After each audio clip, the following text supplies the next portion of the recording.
Good evening, everybody. You're here with Sam and DaddyZ on Slam and Tunes, and we have our special guest, Shinobi Ninja, with us. Woo! All right, specifically, we have Duke Sims and Baby G of Shinobi Ninja. I just really want to say thanks, guys, for taking the time out to interview with us, and I'm just going to kick us off here. I've got a couple of questions, and I know DaddyZ's got some questions. I've got the question that probably you've had 100 times, but I got to know. How did you guys come up with your band name? That's all you. It's from the video game Shinobi. It's a classic video game, you know what I'm saying? In the video game community, it's been around, established brand, you know what I'm saying, like Mario Brothers, Shinobi. Every platform has Shinobi from the beginning of time to forever. There will always be a Shinobi video game. And it's from that, man, just playing that video game. It always stuck in my head, Shinobi. And when the twins, the drummer and the guitar player in the band, when we first started recording, their mom was an architect, so she designed their house, and it had an Oriental style. So that's where the ninja side came in, the Shinobi and the ninja, and boom, there you go. I'm a huge fan of the video game, so I wanted so desperately for it to be after the video game, and I got a big dumb smile on my face right now. So thank you for that. Daddy, you want to ask him a couple of questions? Yeah. I have a question. Duke, first for you. Who was your biggest influence in music growing up? And then for Baby G also. My biggest influence growing up musically, probably Yes. Led Zeppelin. I mean, the Beatles. Led Zeppelin and the Beatles, man. I mean, it's just like, yeah, I'm going to pass it to G's on that one. Led Zeppelin, the Beatles, Pearl Jam, all the grunge bands. Go ahead. Well, I listen to a lot. My sister reminded me, like, I'm going to say my memory sometimes is like, whoa, but my sister was like, you remember when you used to lock yourself in the room and listen to Celine Dion? And I was like, I love Celine Dion. But I like totally Celine Dion, like Janet Jackson. Everybody loved Whitney Houston, but like, that's like Mary J. Blige. It was like a mix of like everything, but like, that was like, you know, like the girl groups that came out back then, like Brownstone and all those girl groups, like, SWD, like those girl groups and like guys, just like everything. I like everything.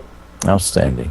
I was going to say that like and those likes in your music kind of reflect in the music that you put out, because it is so your songs from song to song can be so eclectic and so different, and you're not pumping out the same stuff, and you guys are so unique. Who currently influences you and your style? Currently influences. I mean, anybody that's out right now, I guess, that's in any type of media or form. If you're in like a media and we're absorbing you, then we're influencing. You're influencing us. You know what I mean? And even the things that are shoved down our throats that we don't like, those are also influencing us to, you know, do whatever we're going to do in contrast to that. So it's like everything. And, you know, it's just all happening, man. It's all happening. On the internet, there's a lot of cool things happening on the internet. Oh, I forgot what that name. The one dude, Syriac, man. He does videos. I think his name is Syriac. He's amazing. I'll leave it at that. So I've got to ask, what's your favorite track so far? I don't know, man. It's like Rock Hood just kind of like made us kind of worldwide because it was on the video game. It sold too many copies. I mean, we just got to just give it to that song, you know. If we were in like some old MTV age, and you could get sucked to be like a one-hit wonder, that would be our one hit, and I will have to say that was the one. Okay. You know, I've had people tell me, well, I don't really have a favorite song, you know, because they're all kind of my babies. They're all different. I love them all for different reasons. And, but there's absolutely nothing wrong with picking out a favorite, because I'm telling you, the listeners, when they're listening to your music, they've got a small handful are considered their favorites because, you know, whatever emotional connection they have to it, or just maybe they just love the beat. So that, you know, that really takes me into my next question. Do you guys have a new EP or a new album in the works? Currently, right now, we actually got some conceptual visions in the works. Like, we're in the studio making music, yeah, because we're artists and we're a band and we make music. But at the same time, like, we're thinking about doing a Shinobi Ninja movie.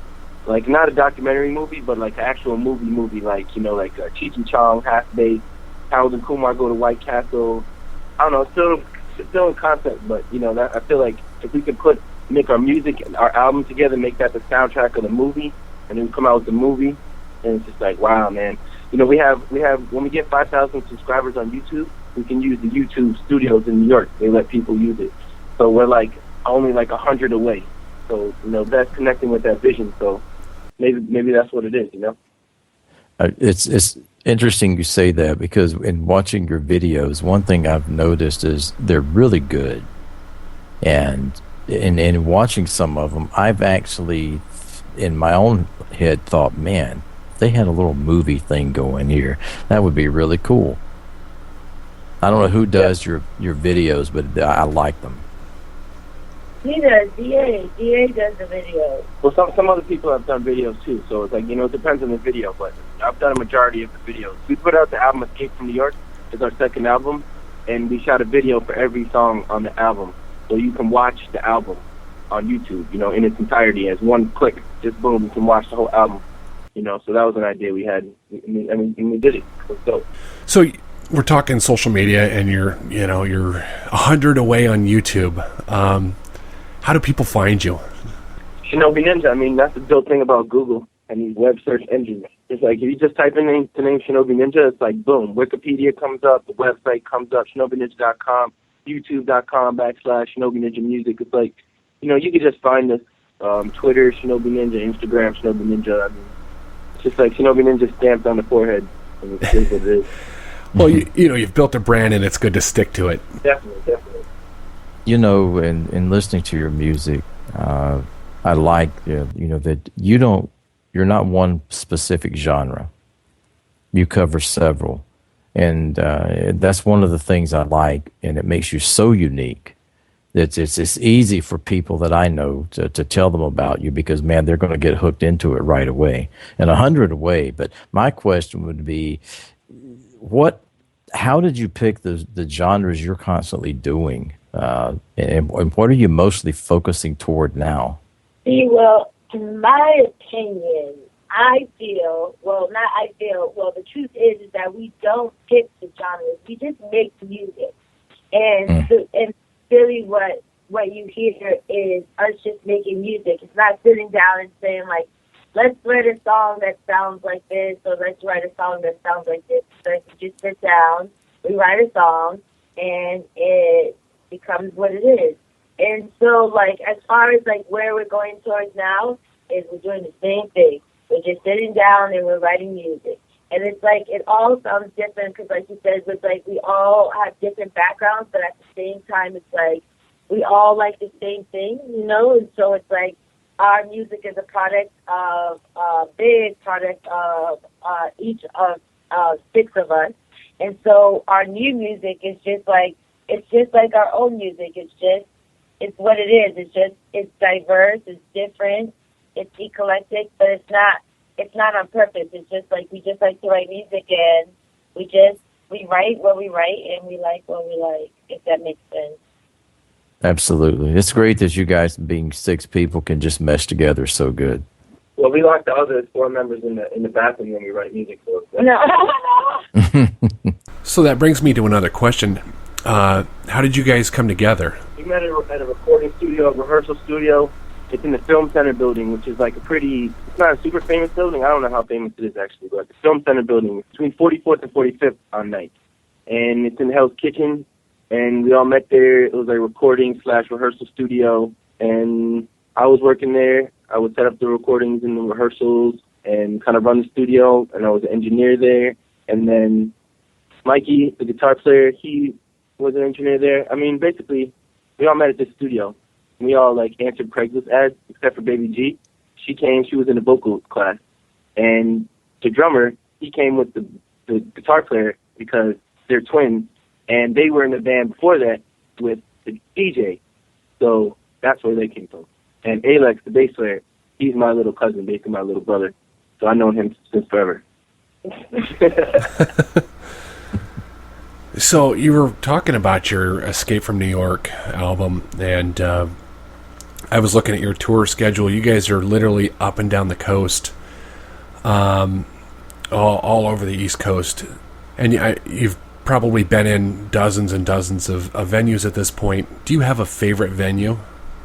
A favorite venue? I don't know. I feel like when we get asked that question, I don't know if I'm the one to really answer that question. Honestly, because there's 6 of us, I know that we would all say if we would pick a venue, it would definitely be one of the bigger venues. It's like we like all the venues, obviously, but the bigger venues give us more room to like be free, especially Alex, the bass player, because he's just wild and he goes wild no matter how big of a space we have. And so when we have a bigger space, it's like, oh, good for me. I don't have to worry about crashing into Alex. And so theaters or like what, dude? Like theaters like Gramercy or like Roxy. the Roxy in LA. Like when we play bigger places, it's like cool because we have a lot of room to like go crazy. We go crazy either way, but it's like a little bit more comfortable. No chip piece, no blood, no, accidental bumps. It's free craziness. Oh, I'd like to follow up with that. If you had a chance to perform at any venue in the world, anywhere, what would it be and where and why? All right, I'm going to answer this question. If you listen to our first album on the song The Rain, now this just happened in life. I freestyled it, but it said Madison Square Garden and Shinobi Ninja. So it's like, that was kind of like there from the beginning. So you got to go with MSG on that one. You say when, you try to be real positive in life. So you just say when. When we play there, it's going to be in a culmination, you know what I'm saying? Because that's the city that we're from. You know what I mean? So it's like, that's the biggest thing in the city that we're from. So it's like, man, we got to represent our city. It's like very important, you know what I'm saying? The artists represent their city. So you should be able to be supported by your city because you're supporting your city with your art and with your energy. So it's like, there's no bigger support in the world. Billy Joel, man, when he's playing Madison Square Garden right now, he's playing like 7 nights in a row, 20 nights in a row. You know what I mean? Like, it's just like they love him. They want to come every night. 30,000 people just love the guy. He's from Long Island, you know what I'm saying? You got to give him love. Like, that's just New York love. Like, that's what New York does. It shows love to people, New Yorkers, you know what I'm saying? Or people that even come. Patrick Hewitt, you pick up. Yeah, it's interesting to see that, some of these artists like Bon Jovi, like for example, in Jersey sells out the MetLife Stadium for 7 shows. And could he do that in Texas? I don't know. I don't think so. It's you've got to rep. You definitely have to rep your state, and and when you do that, your state or your city's obviously going to be behind you. And MSG is a phenomenal facility. Yes. Let's book it, guys. Let's book it. Do it now. I'll be there. Absolutely. So this leaves us at a really good place to take a quick break. We're going to play Rock Hood by Shinobi Ninja, and we'll be back in just a couple minutes. Shinobi Ninja, Brooklyn, NYC, for the kids, worldwide, yeah, yo, hey, let's go! Rock.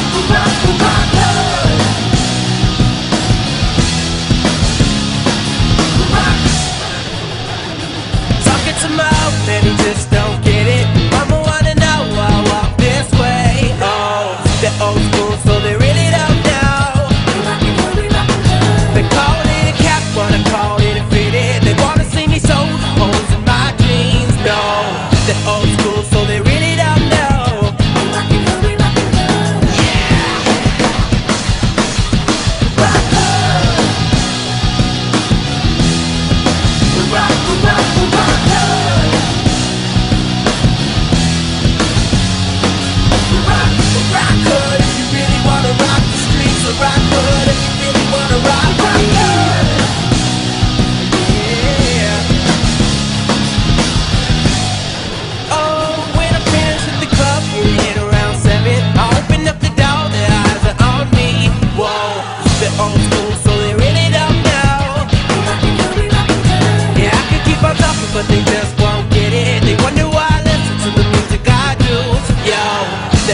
wanna rock, rock good.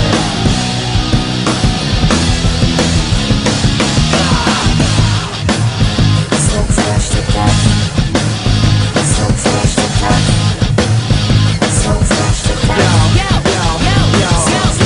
I'm gonna rock a party in my neighborhood. Most sucker MCs, man, they wish they could. I put the L in the daily, my news is all good. Fresh as the whip, I came in rock good. Rock good. And if you really wanna rock tonight, rock the rock the rock good. And if you really wanna rock with me, yeah, rock good. If you really wanna rock the streets, so rock good. If you really wanna rock, rock good. If you really wanna, if you really, really wanna, hey, rock good.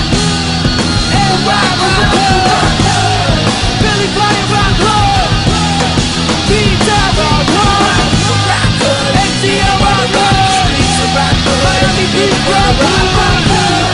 DC rock good. What's good? Everybody rock good. Yeah! We're back now with Shinobi Ninja and having an interview. And thanks, guys, for joining us tonight.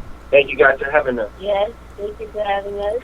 All right, so we were talking earlier about venues and new stuff coming up and social media and talking about YouTube. And it brings me into a really interesting question because I'm always curious to see how people deal with it. There's critics. And then, you know, there's always somebody who's got something negative to say about what you're doing. How do you deal with those people? Well, I think it's like, if you don't have a critics, it's like, how big are you? You know what I'm saying? Because when they start coming, the haters start coming, it's like, oh, it's like, okay, you're getting bigger now because you're getting haters, and it's like, blah, blah, blah, whatever. But it's like, honestly, just ignore it. Like, we don't, like, go back and forth or, like, even, like, address it, like, just like whatever. Like, we don't have time to deal with that. It's just about the music, right? It's about, EA would say right now, it's just about the music. So nobody has time to deal with the critics. It's like, it's good, like, you know, if it's like people that it's like people like you that are like have something to say, but if it's just like somebody like just saying some like stupid crap after a show or like commenting on a video or something, it's like nobody has time for that. Well, you know, it's like, the funny thing is like, you know, Jimi Hendrix said, like, you know, when he became more famous, people started telling him the things that they liked, that it messed up his head because then he wasn't being free to do the things that he liked. And when he did the things that he liked, other people liked his music. You know what I'm saying? And that's the thing about music. It's like, it's a pure feeling of the heart. You know what I mean? So if people don't appreciate or don't like the feelings of your heart and your expression, that's fine. You know what I'm saying? Like, you know, we need more compassion and love in the world. You know, these people probably need more hugs, I would say. You know what I mean?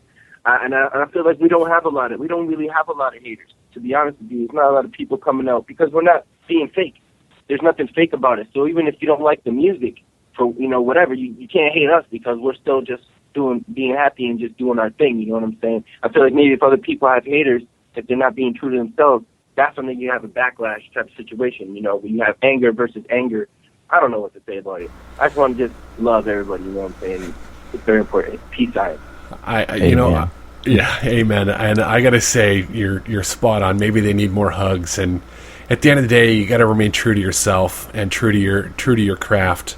And so, let me ask a question here. We've talked about social media as well. I want to know. I have a two-part question. What is your favorite social media and actually your favorite site that you promote your music on? I don't know. What's our favorite? I don't know. We all have like Instagrams and Twitters and stuff. I mean, it's all like, I don't even know, man. I don't even know anymore. I mean, I like Instagram because it has the filters, right? It was nice because it's more artistic than, you know, just art-wise. You can make pictures and stuff like this. I mean, they're all cool, man. Everything is cool. YouTube is a beautiful thing because you can reach people and, you know, it's all just amazing. It's all amazing. I just see it as one internet thing. That it's like just like you use it. You just use it and that's it. You just do the best you can with all of it. You know what I mean? Oh yes. Was it a two-part question? I don't remember what the second part was.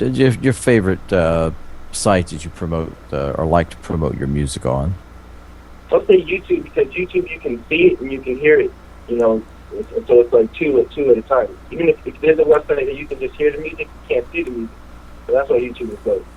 Well, I have to say that it is interesting and fun. It is fun watching you guys perform, even if it's just on YouTube. That's why I sent you a message. I think it was Sunday. If I was in the area, I'd love to have been to your show, because just watching you on YouTube, I'm thinking, what a great concert that would be to go to. Thank you so much.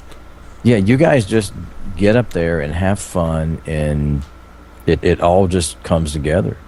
Man, we're just doing our thing, man. Just appreciating life and we're being what do they call them? We're like animals, man. So speaking of live shows and some of the craziness that can go on along with a live show, what is the craziest or funniest or just the flat out weirdest thing you've ever seen at a live show? That's a tough question. What's the craziest thing you ever seen? I don't know, man. Hello, Mikey.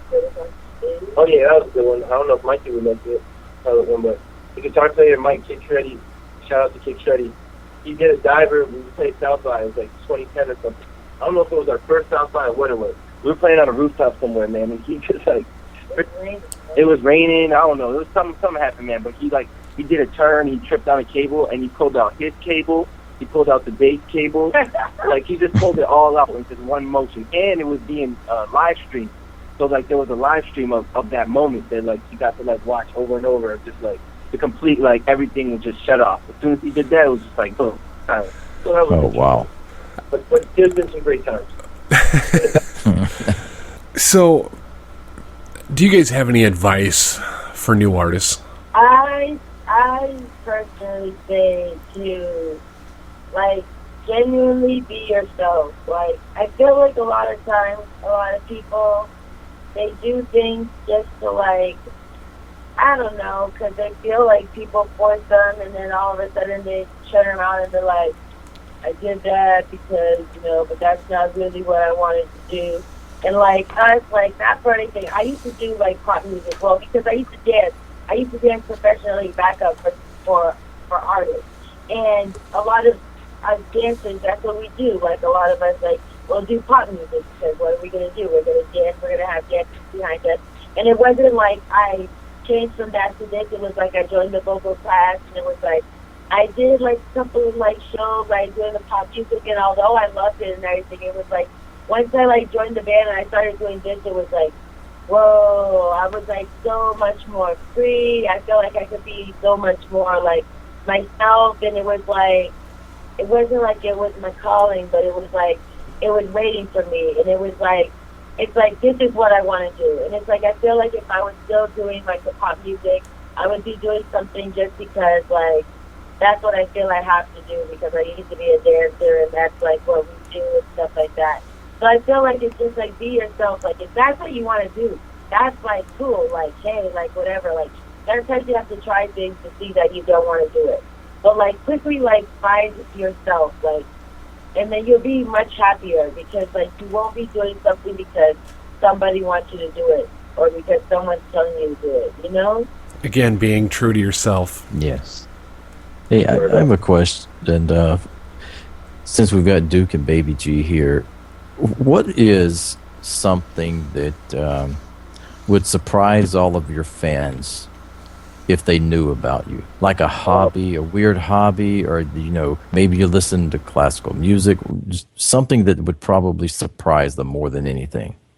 I was tell you about my teeth. That I was born into. No? Are we talking about you, Jesus? Go ahead, Jesus. No, both of you. Go ahead, Jesus. I want to tell you about some teeth. Go ahead, your teeth. My top two teeth. There was no other teeth up there, so I had baby teeth forever. I'm talking about forever, man. I had baby teeth until I was 23 years old. Still had baby teeth. They were like little nubbins, little chipped nubbins, and it just was really weird. So shout out to all the people that were born. It's like it must be a mutation or something. All the people that were born mutated. Shout out to mutated people. Go ahead, G. I don't know. I can't think of any. I don't know. That was tough. Like, what was the question again?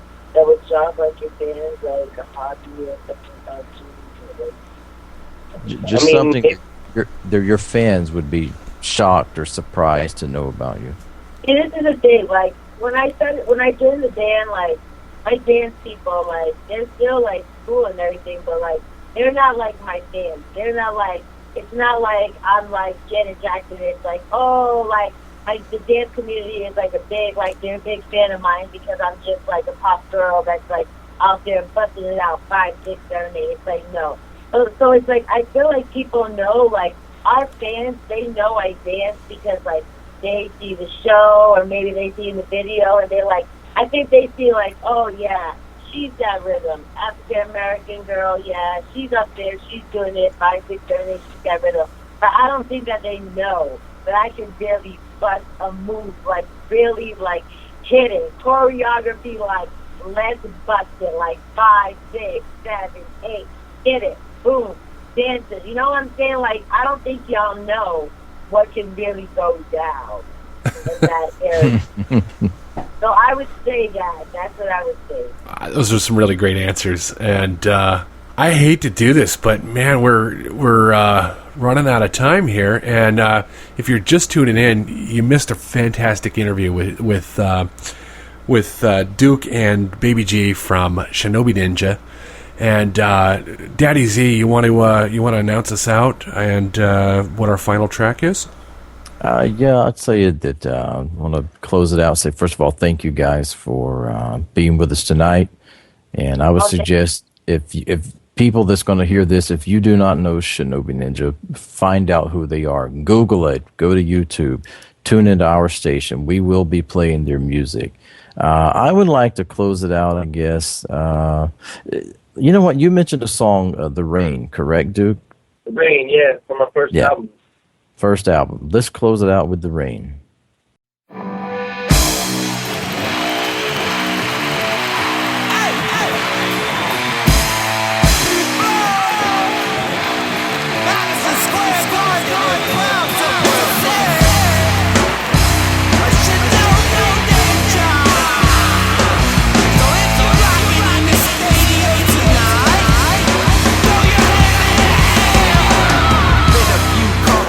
Whipping the ball, it's just a b-boy track. I'm just dribbling the ball.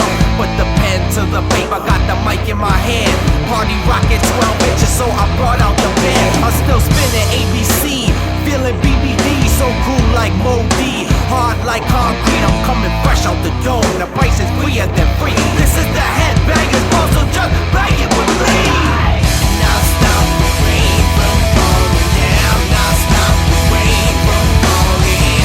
I'll stop the rain from falling down. I'll stop the rain from falling down. And I'll stop the rain from falling. And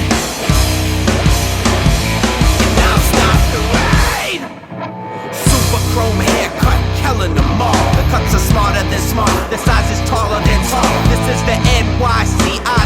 I can't handle it. Yellow ass cabs, I'm seeing red. I'll just ram on this. I'm coming out, party out the crack. I'm just an angry young Kelly. Keep your eyes on your back. Roger Rabbit as a baby, 80s baby. I'm raw. This is the heavy metal Judas breaking the law.